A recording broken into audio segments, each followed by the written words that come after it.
Israel for 32 years. My family and I, my wife and I went to Israel with 2 small children, and two children were born in Israel. We now have 7 grandchildren. Our last grandchild was born 2 weeks ago, so it's been a good year. People have asked me, of course, like, why did you make Aliyah? And I can give you 3 reasons. One is that, unlike Rabbi Safra, I don't have to wear a tie on Shabbat. Another reason is that the holidays, we only have 1 day of Chag. We have 1 day of Shavuot, 1 Seder, and 2 Seders, okay? And the third reason is, what did you say 2? Oh, yeah. Oh, okay. You want to come back? I am, but I'll Okay, anyway, the third reason is that you don't have to listen to presidential debates. That's a good reason. Okay, I can vote, that's right. Before, I know Rabbi Safra said he's going to go. When we did the webinar session this past summer, one of the things that somehow came up in conversation, I was reading a book called Akiva by Rabbi Hammer, Reuven Hammer, who I may have taught you at one point. So we have 2 books as a gift from Kimat Yaramot. One is for the school library. Oh, I think, yeah, this is for the school library. Wow. Okay, or for the school library. And this is from Rabbi Hammer. Oh, how nice. That's for you. Yeah, he was here twice as a scholar. Right, he said he remembers coming here. Oh, thank you very much. Thank you. So that's, I'm going to be back in just a minute. okay, very good. I wanted to make sure you got that. So as Rabbi Safra said, there's been a connection to B'nai Israel for a long time. I'm not sure if Rabbi Simon started it or Rabbi Schnitzer. Probably he started it, and then he's visited a couple times. And last year, Rabbi Safra was in Israel. So we had this connection, and we met each other last year for the first time when he brought the group. And we came up with this idea to sort of bring ourselves to a little closer together and not just have, well, maybe if you come to Israel in 5 more years, it would be nice to get together. So we had this webinar session, which reminds me of a story that I heard that two men went to a movie. And one pokes the other one with his elbow and he says, I bet, it was a cowboy movie, I bet John Wayne will fall off his horse within the next 5 minutes. And the other guy says, I'll take that bet. 5 minutes later, John Wayne falls off his horse. So at the end of the movie, they're walking out and the guy says, here's my $1, I'll pay you for the bet. He goes, listen, I can't take your money because I already saw the movie and I knew that he was going to fall off. And the second guy says, I also saw the movie, and I knew he was going to fall off. So the first guy says, well, if you saw the movie, why did you take the bet? He says, I didn't think John Wayne would be stupid enough to fall off his horse. So for those of you who saw me during the webinar session, I hope you're not stupid enough to sit through this a second time. So at this point, I'd like to hand out these sheets.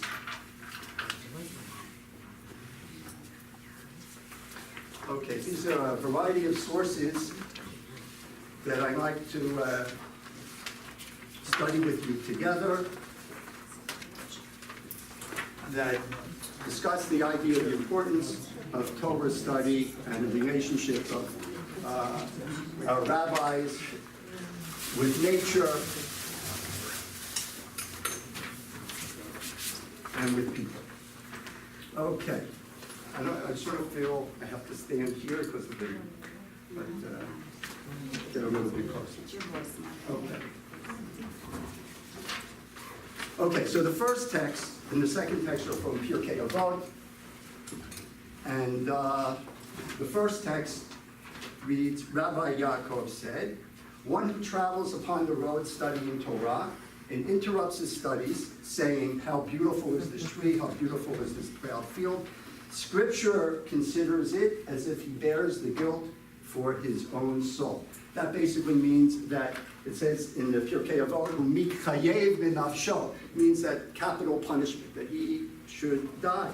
Now, this seems like a very strong statement, that if you're walking down the street, right, and you say, wow, that's a nice tree, or you look up and you say, well, what a beautiful sunset, that you should pay with your life. You know, why would anybody say this? First of all, there's a discrepancy or a dispute between who actually said it. It says in Pirkei Avot, Rabbi Yaakov said it, but there are texts that say Rabbi Shimon ben Yochai said this. So I think it's important to first of all, that we need to discuss or to learn who is Rabbi Shimon ben Yochai, and also to learn that this text is written 1,800 years ago. It's a part of the Mishnah, and the Mishnah was edited and accumulated and put together by Rabbi Judah Yehuda HaNasi in the year 220. So we're looking about 1800 years ago. Okay? All right, so we need to learn a little bit about Rabbi Shimon bar Yochai, and the quote that he is making needs to be put into the context. Okay, it's important, excuse me for just reading this a little bit, but it's important to know who made the statement, when the statement was made, where it was made, and under what conditions it was made. For example, we learned that politicians can make statements, and politicians, something that was said in 2000, 2002, 2005, that brought up today different circumstances. Is it relevant? Is it not relevant? You know, what did CNN say? Something, fact checking your, right? You know, the relevance of the particular statement. I remember the movie, I'm sure we've all seen it, My Cousin Vinny. Okay, in the movie My Cousin Vinny, there's the scene where at the beginning where the interrogation is taking place. Okay, and the young fellow, the college student, thinks that he's being interrogated for stealing a can of tuna fish. When the policeman, the sheriff who's interviewing or interrogating him, says, "You're being interviewed for shooting the clerk." And he goes, "I shot the clerk," right? In astonishment.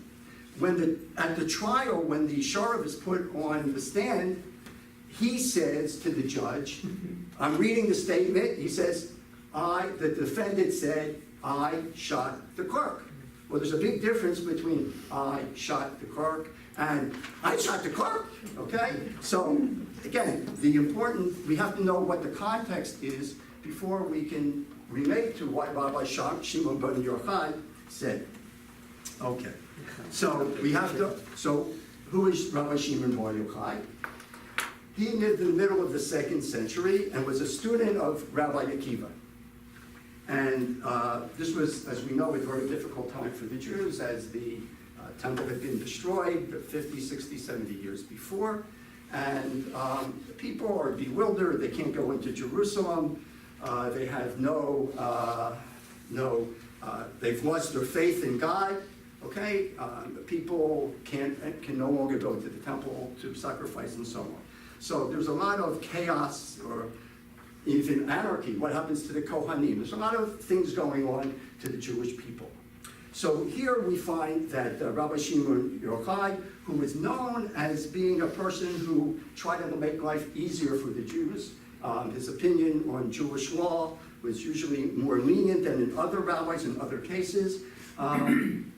And here he makes this statement that if you are studying Torah along the way as you're walking and you see a bird flying by or a beautiful sunset or a plowed field or a tree, you should pay with your life.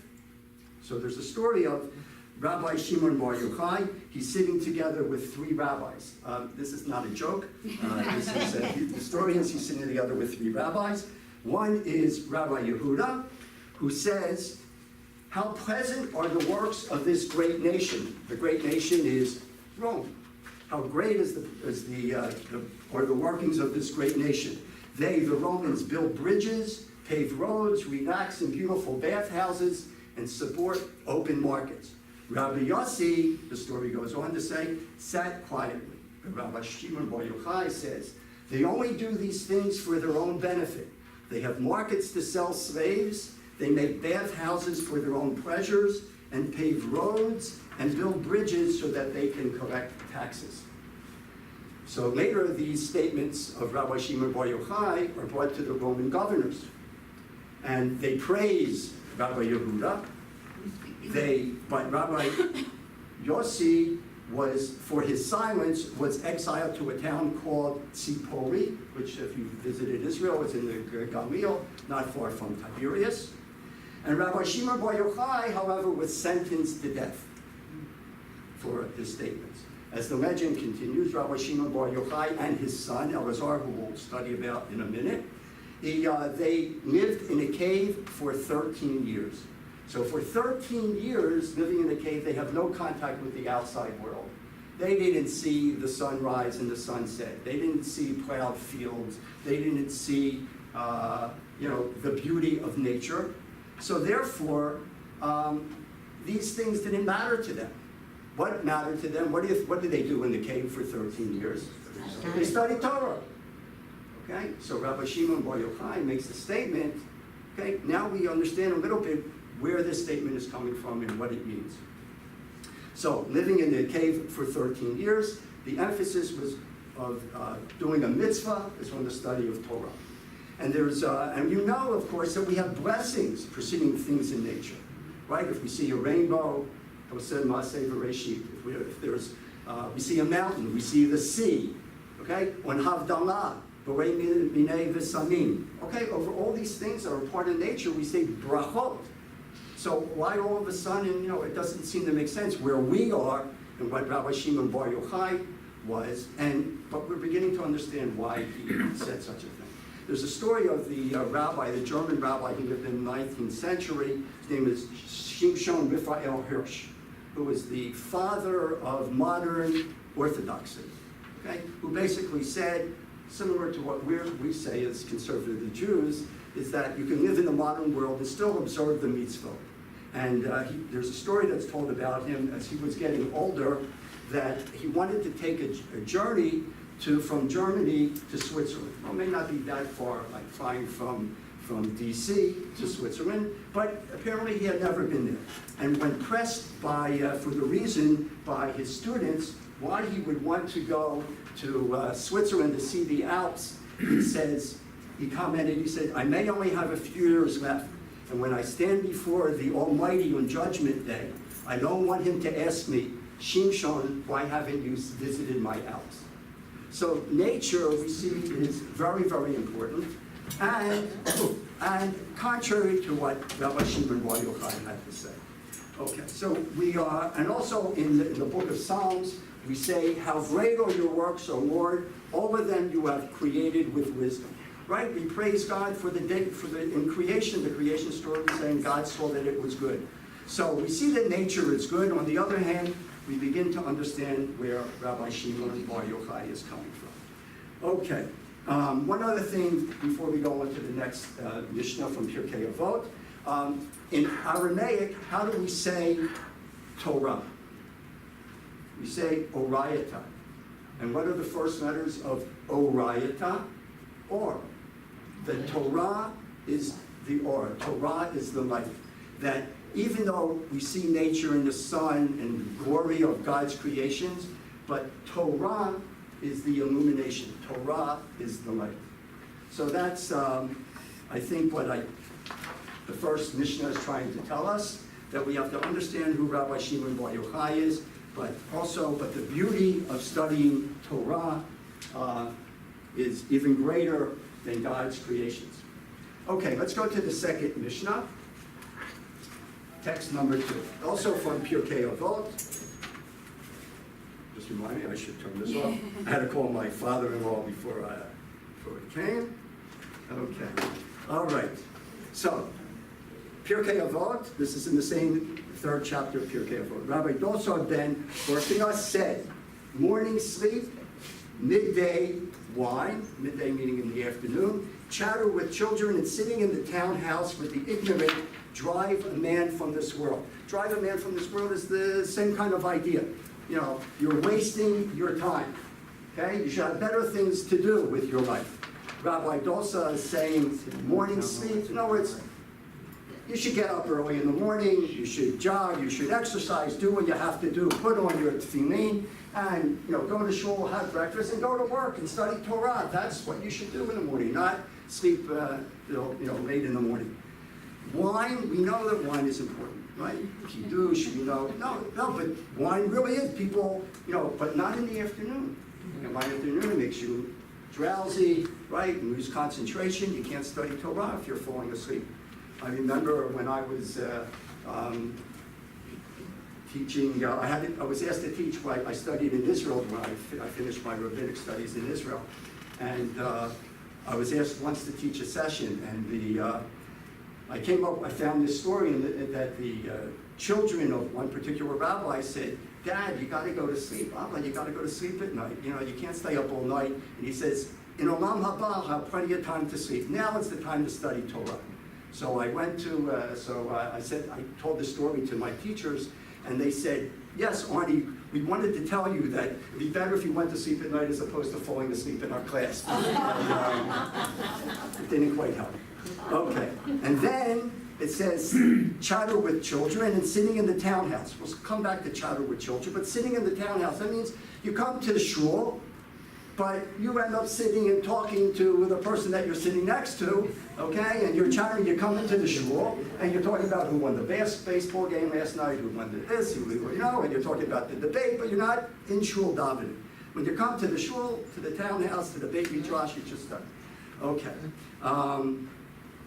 So, studying, chattering with children. I want to come back to that because when I read this, I said, I remember growing up and watching a show on television called Mr. Huh? Mr. Rogers. Children Say the Darndest Things. Right. Okay, with Art Lincoln. So here are some things that children, I went into YouTube or whatever, and these are a few of the piquante things that I found. All right, Art Linkletter asked one kid, so what does your father do? The boy says, he raises funds. And he said, my Cleaver says, for whom? He says, himself. Next scene, who's the boss in your family? Your father or your mother? Both of them. Art Linkletter says, hey, you're a real diplomat, aren't you? He goes, no, sir, I'm a Catholic Baptist.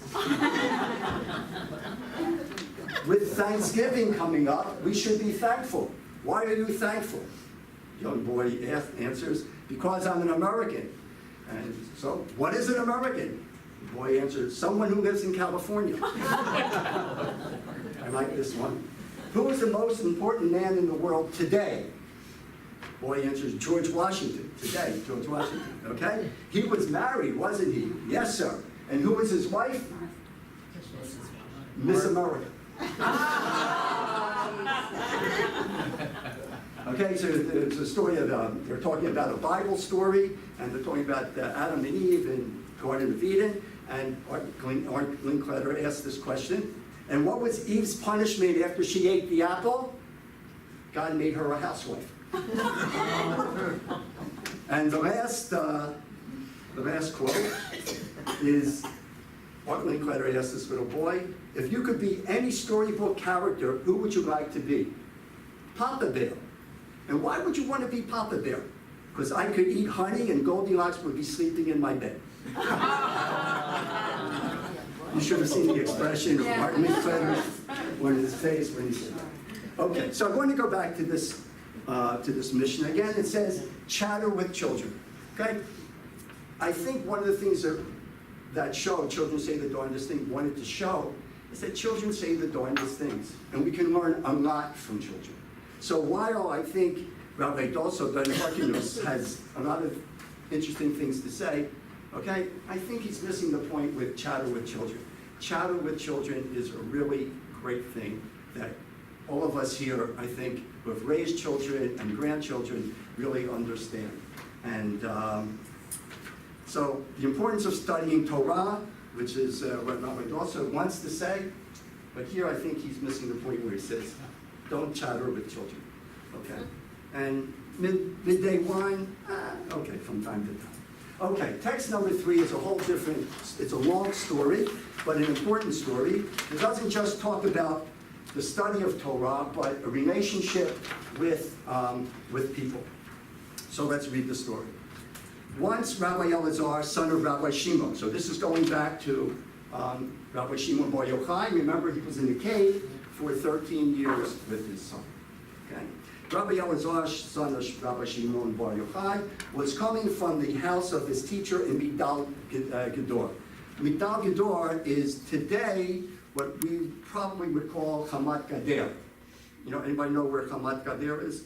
Okay, near the Kinneret. It's Roman baths were there, these hot pools on the northeastern side of the Kinneret. Okay, all right. So he's coming from the house of his teacher, and who was his teacher? Who lived in that neighborhood? Yehuda HaNasi. Okay. Great Yehuda HaNasi, who we mentioned before, who is the editor and compiler of the Mishnah. So once Rabbi Elazar, son of Shimon Bar Yochai, was coming from the house of his teacher, Yehuda HaNasi, in Migdal Gedor. He rode along the riverside on his donkey. Where's this riverside? He's riding along the Kinneret. Okay? And was feeling happy and elated because he had studied much Torah. Sorry, I have to stop for a second. Rabbi, when you wrote to me about cows, I made... No, sorry, that's between us. Okay. All right. Okay, because he had studied much Torah. Their chance to meet an exceedingly ugly man. Okay, the text is saying this, that there's a man who's ugly. Okay, we're not... You can all imagine what he looked like, okay? Somebody from the Twilight Zone or something, but, okay? It's not an ugly man who greets him and he says, "Peace be unto you, my master."